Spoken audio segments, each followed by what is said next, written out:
दोस्तों, मैं हूं आचार्य सियाराम शास्त्री और आप देख रहे हैं ज्ञान गंगा शास्त्री जी यूट्यूब चैनल, जो कि एक धार्मिक चैनल है। इस चैनल पर मैं आध्यात्मिक वीडियो ही डालता हूं, ये आपको मालूम है। तो भक्तों, भगवान भगवान भगवान सभी रटते हैं।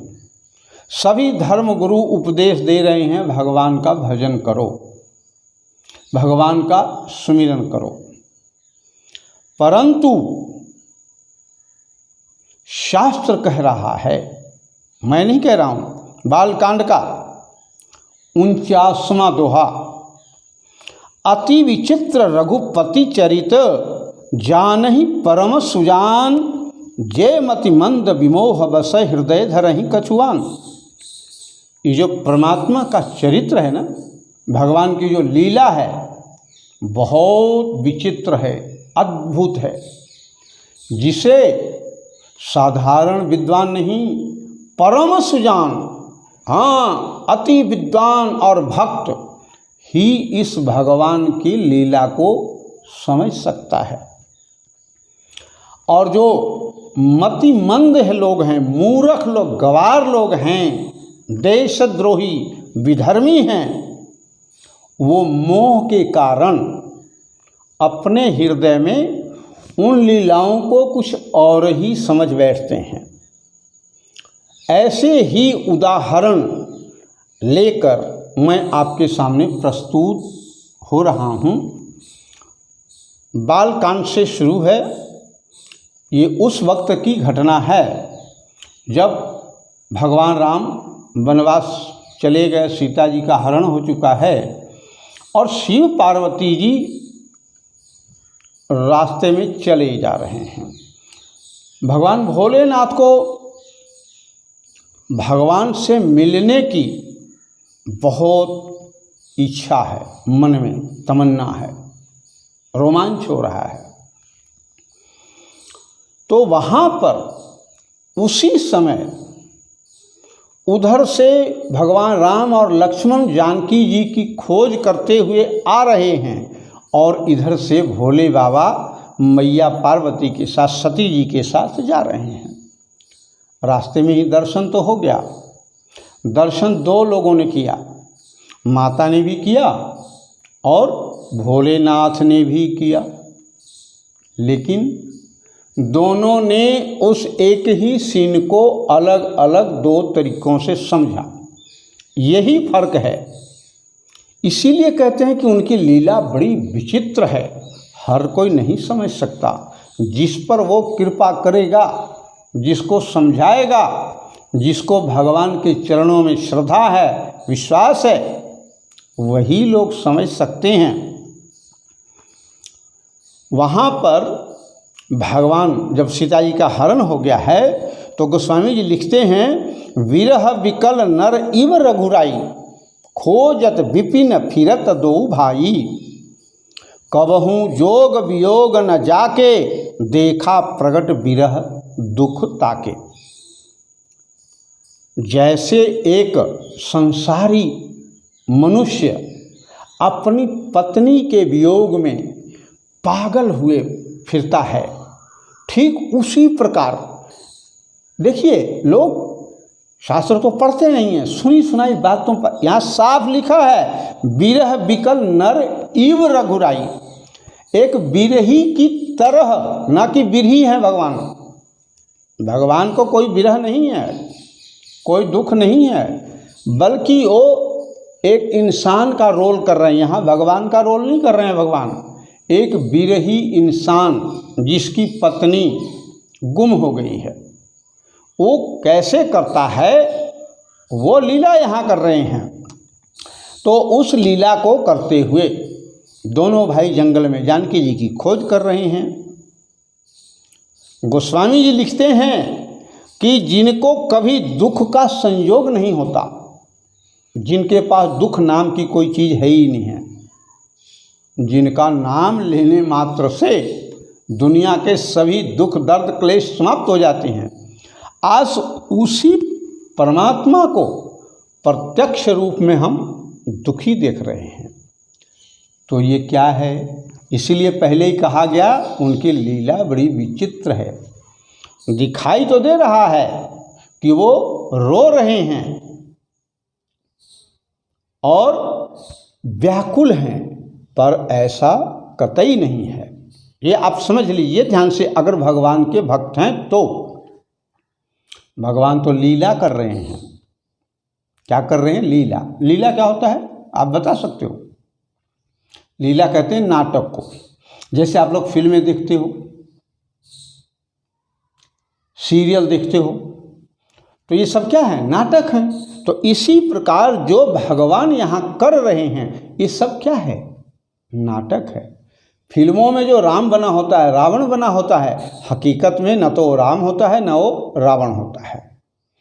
वो तो केवल फिल्में जो बनाई जाती हैं, सीरियल बनाए जाते हैं, वो समाज को ज्ञान देने के लिए बनाया जाता है। दुर्भाग्य है कि आजकल की जो खैर फिल्में जो बन रही हैं वो हिंदू विरोधी और शास्त्र विरोधी बना रहे हैं।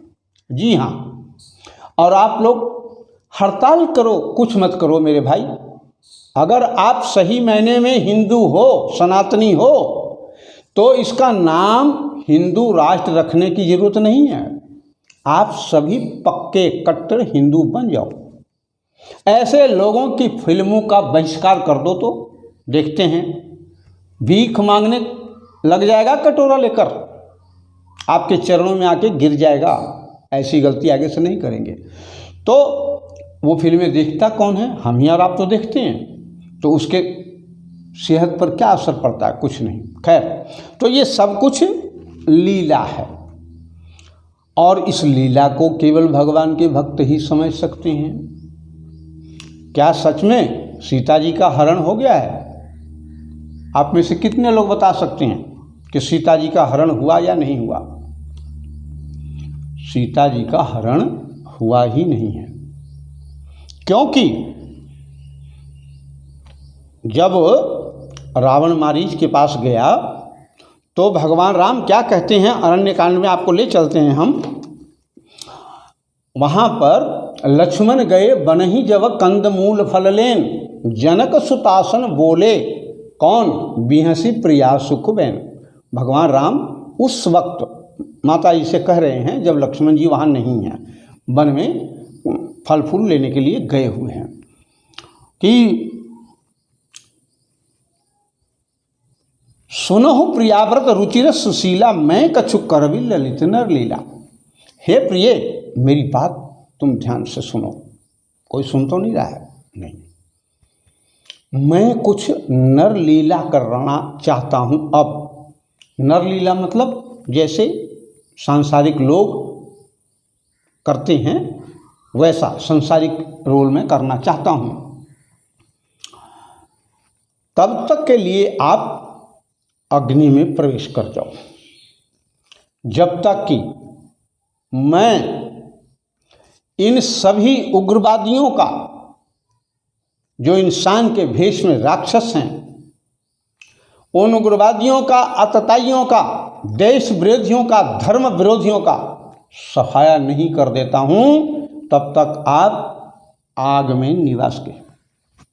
और जब प्रभु राम ने जानकी जी को ये वचन कहे, माता जानकी जी ने निज प्रतिबिंब राखितः सीता, तैसे शील रूप सुविनीता। हूबहू वैसी ही अपनी एक परछाई, तस्वीर, फोटो, प्रतिबिंब। आज से 500 साल पहले भी तुलसीदास जी को पता था कि जो फोटो है ये प्रतिबिंब ही है, जो साइंस ने अब बताया। तो अपनी प्रतिबिंब परछाई यानी फोटो को वहाँ छोड़ दिया संसार में और आप अग्नि में प्रवेश कर गई। अब कहो कि वो सीता तो बोलती थी, तो क्या फिल्मों में वो फोटो बोलती नहीं है, चलती फिरती नहीं है? उसका नाम ही चलचित्र है।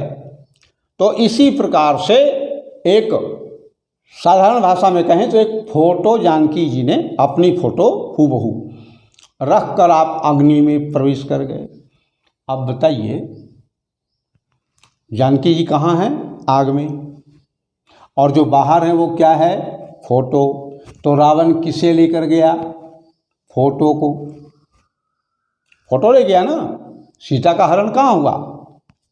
नहीं हुआ। तो अच्छा, अब राम जी वहाँ पेड़ों से पूछ रहे हैं मेरी सीता कहाँ है? तो क्या ये लीला नहीं है? ये नाटक नहीं है? उन्होंने ही अपनी पत्नी को आग में प्रवेश करा दिया है। तो अब जो ये लीला चल रही है, ये इसमें बड़े बड़े लोग मोह में फंस जाते हैं। ये भगवान की लीला इतनी विचित्र है। ब्रह्मा जी मोह में फंस गए, इंद्र को मोह हो गया। तो उस समय जब भगवान एक बिरही की तरह लीला करते हुए फिर रहे थे, भगवान शंकर ने देखा और क्या कहा? जय सच्चिदानंद जग पावन, अस कहीं चले मनोजन सावन। हे सच्चिदानंद, जगत को पवित्र करने वाले प्रभु राम, आपको प्रणाम है, कोटि कोटि प्रणाम। ऐसा धीरे से कहकर और कामदेव का विनाश करने वाले महादेव जी चल दिए। कहानी एक है, घटना एक है, देखने वाले लोग दो हैं, दोनों की समझ अलग है। अब चले जा रहे हैं, भगवान की मस्ती उतरने में नहीं आ रही है, रोमांच हो रहा है, अश्रुपात हो रहे हैं दर्शन करके। अब इस स्थिति को देखकर सती के मन में संदेह हो गया, दुविधा उत्पन्न हो गई। क्या हो गई? शंकर जगत वंद्य जगदीशा, सुर नर मुनि सब नावत सीसा। भगवान शंकर तो जगत पिता हैं, इनको तो सारा संसार सिर झुकाकर प्रणाम करता है, और इन्होंने एक साधारण राजकुमार को, और वह भी सच्चिदानंद कह के प्रणाम किया। यही दुविधा उनके मन में आ गया। और ये इतना ही नहीं, इतने मगन कि अभी भी इनके शरीर पर रोमांच हो रहे हैं, अश्रुपात हो रहे हैं। सती सोच रही हैं। अब यहाँ एक बात मैं और समझा दूँ। तो सती को भगवान पर भरोसा नहीं है, भगवान में विश्वास नहीं है, तो फिर तो वो जगत जननी नहीं हुई। ऐसा आपके मन में आ सकता है। सती के प्रति आपके मन में घृणा हो सकती है, पर नहीं। जब हमने पहले ही कह दिया कि ये जितना जो कुछ भी शास्त्रों में कथा कहानी है, भगवान की लीला है, तो जब ये सब कुछ लीला है, तो जो भगवान राम कर रहे हैं वो भी लीला है, और जो पार्वती जी कर रही हैं, सती जी, वो भी लीला है, भोले बाबा कर रहे हैं वो भी लीला है। हकीकत में सती जी तो जगजननी, जगत हैं, जगदम्बा हैं, पार्वती हैं, सती, सीता, दुर्गा, काली यही हैं। ऐसा नहीं है, इनको भ्रम नहीं है, बल्कि इस लीला में, इस नाटक में इनको ऐसा रोल दिया गया है, केवल रोल दिया गया है अभिनय करने के लिए, ताकि सांसारिक लोगों को ये ज्ञान हो सके कि भगवान पर भरोसा न करने का परिणाम क्या होता है, उसका नतीजा क्या होता है। आप सब जानते हैं कि सती जी ने परीक्षा ली, भगवान शंकर को दुख हुआ, उन्होंने परित्याग कर दिया। सती जी जग में गई और वहाँ पर यज्ञ की अग्नि में उनका विनाश हो गया, अपने शरीर को अग्नि में जला लिया। एक तरह से अगर हम संसारिक भाषा में कहें तो उन्होंने अपने आप को आत्महत्या कर, आज की भाषा में कहें तो भगवान पर भरोसा न करने का क्या रिजल्ट निकलता है, यही बात बताने के लिए सती जी ने ये परीक्षा वाली बात कही। तो आज की हम वीडियो को यहीं पर विराम देते हैं। इससे अगली हम जो कथा है अगले वीडियो में बहुत ही जल्दी आपको प्रस्तुत करेंगे, और अगर वीडियो आपको पसंद आए, लाइक आए, तो कमेंट जरूर कीजिए, शेयर जरूर कीजिए, अधिक से अधिक लोगों में फैलाइए। अगर कोई संशय हो, शंका हो तो आप कमेंट बॉक्स में लिख सकते हैं, पूछ सकते हैं, हम आपकी बातों का जवाब देंगे। तब तक के लिए जय श्री राम।